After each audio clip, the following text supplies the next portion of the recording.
আমি তোমাকে এখানে এনেছি এইভাবে অপমান করার জন্য।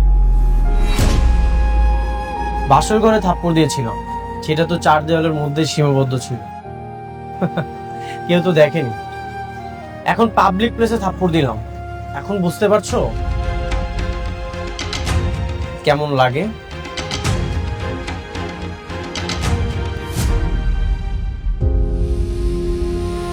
কাজটা কিন্তু ঠিক হয় না, তুমি তো নিজের বউ। বউ? কে বউ? ওর মতো মেয়ে আমার বউ হওয়ার যোগ্যতা রাখে নাকি? আমি ওকে আরো অনেক অপমান করি, তারপর না হয় ডিভোর্স দিয়ে দিব। দেখ যেটা ভালো মনে করিস।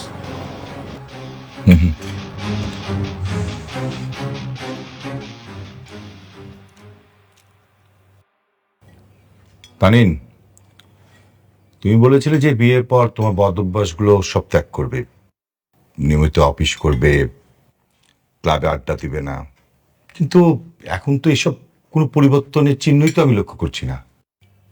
আমি কিছুই চেঞ্জ করতে পারবো না, কারণ তুমি তো তোমার কথাটা রাখতে পারোনি। তাহলে আমি কেন তোমার কথাগুলো শুনবো? সেদিন তো ঠিকই আমাকে অযোগ্য বলে ফিরে চলে এসেছিলে। এটা কেমন কথা? তাই বলে নিজেকে বদলাবি না? না, আমি কিছুই করতে পারবো না।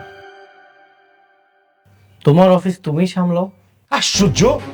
তাহলে তুই এই মেয়েকে কেন বিয়ে করলি? কেন ওর জীবনটা নষ্ট করলি? কেন জীবন নষ্ট করেছি মানে? ওর জীবন নষ্ট করবো কি করবো না সেটা ও খুব ভালো মতো হিসাবে। কই, তুমি তো আমাদের বিয়েটা দিতে পারলে না। আমি নিজ যোগ্যতায় ওকে বিয়ে করেছি। আমি চাই না নেক্সট টাইম তুমি কোনো আমাদের ব্যক্তিগত বিষয় নিয়ে কথা বলো। তানিন,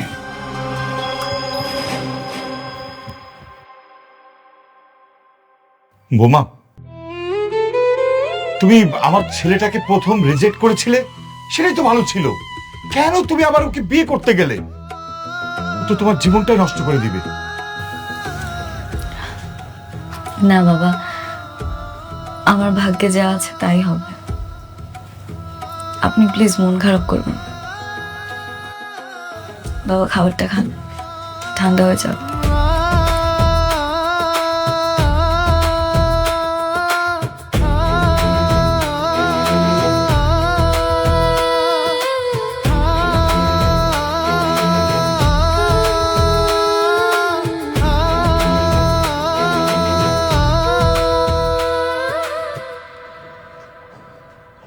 বৌমা, এ কি বাবা, আপনি আপনি কেন কষ্ট করে ছাদে আসলেন? আমাকে বলতেন, আমি আপনার রুমে গিয়ে আপনার সাথে কথা বলতাম। সমস্যা নেই মা, আমার ছেলেকে তো আমি খুব ভালো করেই চিনি। আমার ছেলের আর তোমার ভবিষ্যতের কথা চিন্তা করি আমি একটা কাজ করেছি। কি কাজ বাবা? আমার সমস্ত সম্পত্তি আমি তোমার নামে লিখে দিয়েছি। এই যে ধরো, দেখো।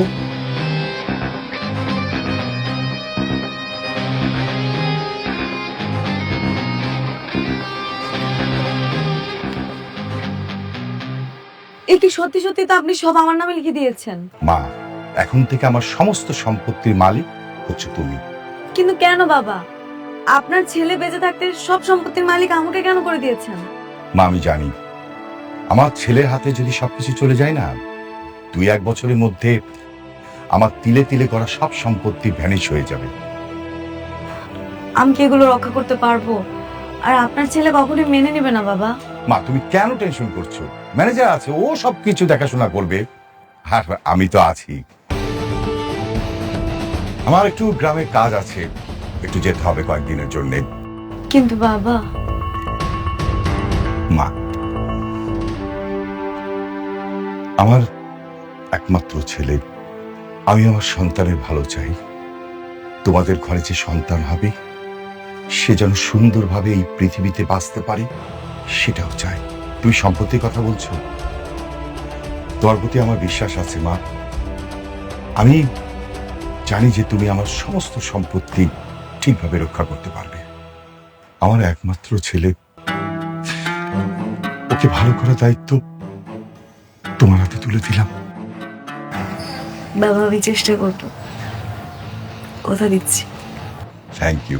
আচ্ছা, কয়টা সিগনেচার লাগবে? চলো নিচে চলো, সই করে দিবে। হ্যাঁ চল আসো।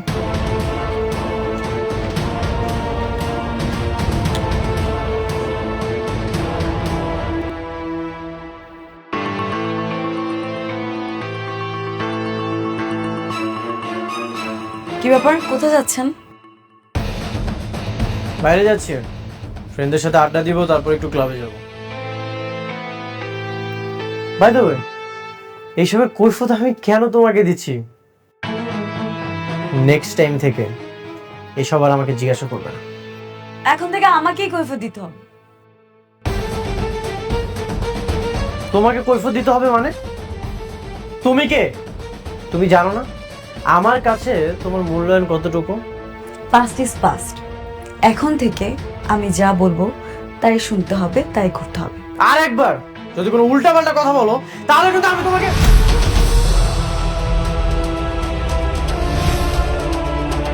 মেয়ে মানুষদেরকে অসহায় মনে হয়? মেয়ে মানুষ অসহায় না। বাই দ্য ওয়ে, এখন থেকে এই বাড়িতে আমি যা বলবো তাই শুনতে হবে। কেন শুনতে হবে জানাই? কারণ এই বাড়িটা এখন আমার। এই বাড়ির সকল সম্পত্তির মালিক এখন আমি। এই সকল সম্পত্তির মালিক হচ্ছে আমার বাবা। কিছুদিন পরেই এই সকল সম্পত্তির মালিক হব আমি। ভেবেছিলাম কিছুদিন পরেই তোকে এই বাসা থেকে আমি বের করব, কিন্তু না, এখন আমি তোমাকে এই বাসা থেকে বের করব। এখনই বাসা থেকে বের হয়ে যাও। হাত ছাড়ো বলছি। আপনি মনে হয় বুঝতে পারছেন না আমি কি বলার চেষ্টা করছি। আপনার সুবিধার্থে আমি প্রমাণ সহ আপনাকে দেখিয়ে দিচ্ছি। দেখো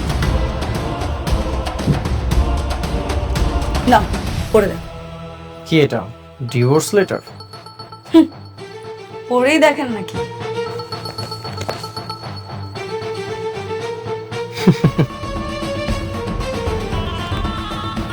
এইসব মিথ্যা দলিল বানিয়ে আনলে কি প্রমাণ হয়ে যায় এই সকল সম্পত্তির মালিক তুমি?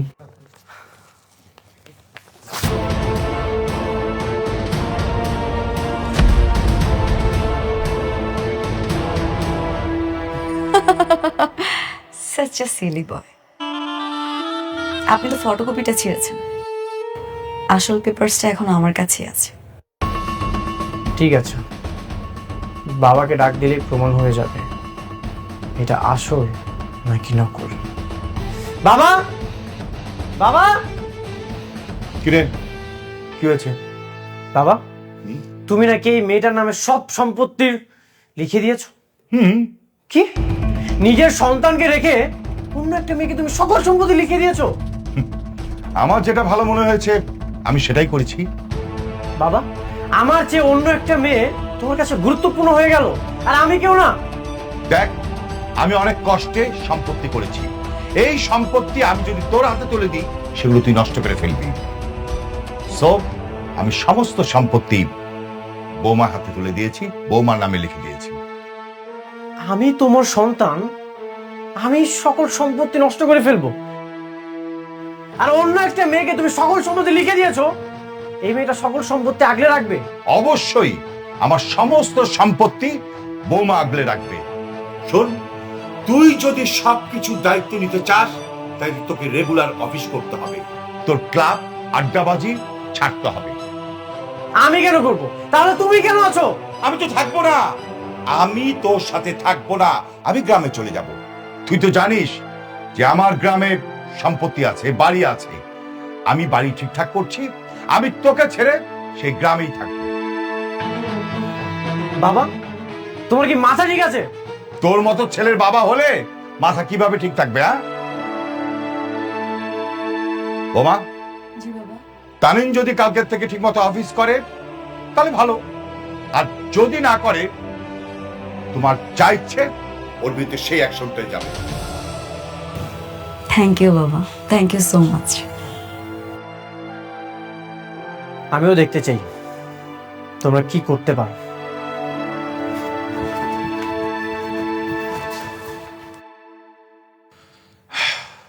বোমা, জি বাবা। তুমি আমার ছেলেকে এক চুলো ছাড় দেবে না। ওকে বোঝাতে হবে বাস্তবতা কত কঠিন জিনিস। আর তোমাকে আমি একটা রিকোয়েস্ট করছি, যেভাবেই পারো তুমি আমার ছেলেকে সঠিক পথে ফিরিয়ে আনবে। ওকে? জি বাবা।